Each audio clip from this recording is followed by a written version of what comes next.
It's time we put our hot, pulsing brains to good use. Oh, my giant blue head! Whoops, I guess we're here. The nerds of D&D are here to brain you into dust. Our favorite spellbook flipping class is about to get the subclass treatment in this final video for the best and worst subclasses in D&D 5e.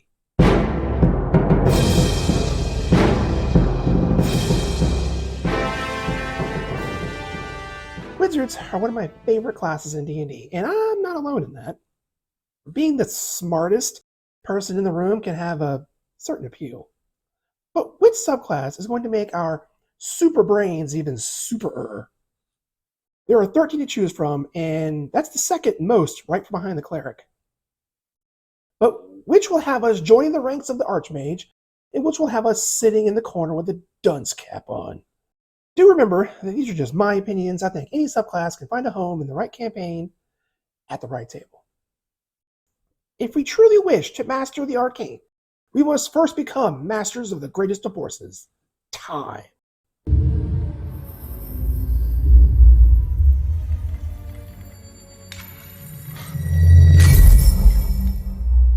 Members of the school of Chronurgy, which is Chronurgy magic, can master the flow of time and have some very interesting effects. This comes from the Explorer's Guide to Wildabout, one of Critical Role's books. So be sure to check with your DM before jumping into this subclass, as it is setting specific. Starting at second level, we get Chronal Shift, twice per long rest, as a reaction. After any creature, you, your friend, the bad guy, whomever, within 30 feet makes an attack roll, ability check, or a saving throw, we can make that creature re-roll that check. And you can do this after you know the result. Quite similar to the portent dice from the Divination School of Magic. Situationally more powerful, but not always. Sometimes portent dice are 10 or 11, and you can replace a roll which might not be very useful. But this ability can take an enemy's critical hit and say, nope, please re-roll that. Or an ally's failed saving throw and give them another chance to not get mind controlled by the vampire. Again. Also, at second level, we get Temporal Awareness, which lets us add our intelligence modifier to our initiative rolls. The Ward Mage also gets this feature. I don't think this ability gets enough attention. For the Chronurgy Wizard or the War Mage, being able to go first, or at least earlier in combat, is very useful for a wizard. It gives them time to set up their big control spell at its most wicked. Even something like a Fireball, which is not my most favorite spell, to be honest. Going earlier in combat lets you get that blast off while the enemies are still grouped together. Haven't had time to close the distance and mix with your own team in melee, or just before your idiot barbarian has had a chance to charge into the fray and get into the blast zone. Again, moving on to 6th level, we get Momentary Stasis. As an action, we can target a large or smaller creature within 60 feet and force it to make a Constitution saving throw. If they fail, until the end of our next turn, or if they take damage, they are encased in a magical bubble that turns their speed to 0 and incapacitates them. We can do this a number of times per day, equal to our intelligence modifier. So they can't move, and they can't take actions or reactions. And it's concentration free. It only lasts a turn or so, but it's pretty good at isolating a particularly deadly target and shutting them down for a bit while we mop up their minions or buff or heal up. At 10th level, we get Arcane Obeyance. And this is where things get wild. Once per short rest, we imbue a 4th or lower level spell into a bead of energy that lasts for an hour. This bead is a physical object, has an AC of 15 and 1 hit point, and immunity to poison and psychic damage. It will last until it is destroyed or the time limit is used up or we use it. But if we don't use it, the spell is lost. Any creature, not just the caster, can take that bead and use an action to cast the spell using the caster's statistics, i.e. their saving throw, DC, attack rolls, that stuff. That means you can put Polymorph into a bead, hand it to your fighter. They can cast it and use their concentration to maintain it. So yes, it's essentially a way to concentrate on 2 spells, sort of. You can give them other spells, Fireball, Haste, Hypnotic Pattern, sky's the limit. You can give this bead to anyone, allies, sidekicks, NPCs, even your familiar, technically. I would check with your DM on that just to make sure they're okay with it. Needless to say, this ability is extremely strong, and DMs should beware They have one of these at their table. Shenanigans abound. Finally, at 14th level, we get Convergent Future. When any creature we see within 60 feet makes an attack roll, ability check, or a saving throw, we can use our reaction to ignore what they rolled and have the roll be exactly the minimum to succeed or one less. So we can ensure our fighter would roll the bare minimum to succeed that saving throw that they just failed to resist the vampire's domination. Again, he failed it again. Or make sure the bad guy just misses us with that attack that would drop us 0 hit points. There are some ways around this if the enemy has Bless cast on them or a Bardic Inspiration. This would put them just over the line for succeeding. Same goes for if your ally is suffering from Bane. So how often can we use this? Well, that is where things are a bit different.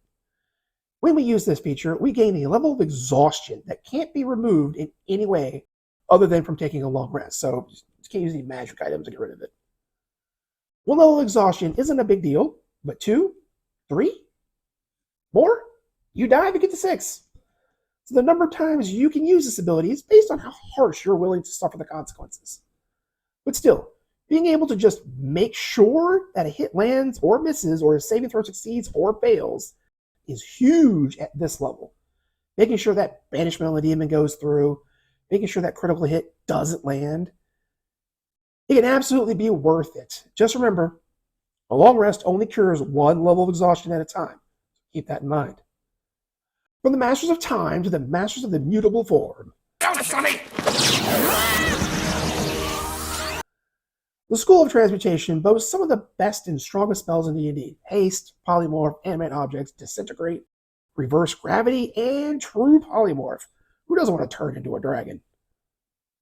As one of the core wizard subclasses, it focuses on one of the 8 schools of magic. The other subclasses allow you to be just a bit better at using that particular school of magic. So how well does the Transmuter do with Transmutation magic? Spoiler warning, not great. Starting at 2nd level, we get Transmutation Savant, which is the same as all the other core rulebook wizard subclasses. Gold and time prescribing transmutation spells. Into our spellbook is halved, which is kind of a controversial ability for all the core wizard subclasses because it's basically encouraging us to not naturally learn spells from our chosen school of magic and instead choose other spells and try to find the chosen school spells in the wild with scrolls and spellbooks. Just kind of awkward. Also at 2nd level, we get Minor Alchemy. For 10 minutes per cubic foot of material, we can take a non-magical object made entirely of wood, stone, not gems, iron, copper, or silver, and transform it into one of the other materials. It will last for an hour and requires concentration. That last part kind of sucks. But I usually like these little abilities that become more powerful the more creative we are with them, and the more lenient our DM is as well. But you'll notice that these abilities don't make us any better at transmutation magic itself. Illusionists can make their illusions last longer. Evokers can protect our allies from their own AoE stuff. But transmuters don't really get anything like that. At 6th level, we get Transmuter Stone. It takes 8 hours to create. It's permanent until we make another one. Whoever's holding the stone will gain the benefits, so we can give this to anyone, not just ourselves. Someone will gain 1 benefit while it's in their possession, and we have 4 to choose from. There's Dark Vision up to 60 feet. I would say regardless of how many people in our party have Dark Vision, there's always that one who doesn't, and so you'll end up having to use a torch anyway and ruin everyone's fun. This could be a way around that. Increase speed by 10 feet, situationally useful. Proficiency with Constitution saving throws, that's very good for any caster, and probably the one the wizard's going to hoard for themselves. And resistance to an energy type damage, from acid, cold, fire, lightning, or thunder. Again, situationally useful. We can change the effect when we cast a leveled transmutation spell. So there's our first encouragement to actually use transmutation magic. Doesn't make us any better at it, but at least it does encourage us to do it. But would you actually do it? Not cast with transmutation spells. No, you'll certainly do that. They're really good. But I mean change the effect of the stone. I'm sure there are situations where you might want one ability over the other, but I'm willing to bet that we would just choose the one we really wanted and just stick to it. Pretty confident in that. At 10th level, we get Shape Changer. We automatically add the Polymorph spell to our spellbook. I would probably choose that at 7th level already, but let's not split hairs. Once per short rest, we can cast Polymorph for free, but only on ourselves and only to turn ourselves into a beast of CR1 or less. Normally, it's equal to our hit die. So like a brown bear or a giant eagle or something like that. Now, this ability doesn't say that you always have Polymorph prepared, so it will need to be one of the spells you have prepared normally. But I think we would probably do that anyway, so it's not too bad. Even a weaker Polymorph can be pretty useful. Being able to routinely turn into something that can crawl through a crack of the wall or fly over a castle wall will always have some meaning. Having said that, as a 10th level wizard, we have a whole slew of spells and abilities that mimic what we would get out of this feature. As for combat, a CR1 creature isn't particularly threatening at this level. So how useful is this ability actually? Difficult to say. Your mileage may vary. And finally, at 14th level, we get Master Transmuter. As an action, we can spend all the energy in our Transmuter Stone, thus destroying it until we take a long rest. We can choose from one of 4 abilities to take on. Major Transformation lets us, with 10 minutes of work, transmute a 5-foot cube of non-magical material into something of different substance of a similar size and value. This is one of those abilities where creativity and your DM leniency will determine how useful it is. It does appear to be a permanent change, though, so there's that. Panacea does its namesake. You touch someone and cure them of all diseases, poisons, curses, and restores all their hit points. This one's pretty reliable if usually saved for an emergency. Restore Life lets you cast Raise Dead without a spell slot. It would still require the expensive diamond, at least rules is written anyway. And we could also Restore Youth. It's a ribbon feature that de-ages someone by 3d10 years, but doesn't change their lifespan. So certainly a very dramatic ability, but I'm not sure I like it very much because it takes an ability that works all the time, the Transmuter Stone, and forces us to expend it for some flashy effect. If someone dies or gets torn up really bad by debuffs and damage, maybe this ability will come in handy to get them back in the fight. But I expect that this will be something that just doesn't get used very often or very consistently. So there's the Transmuter.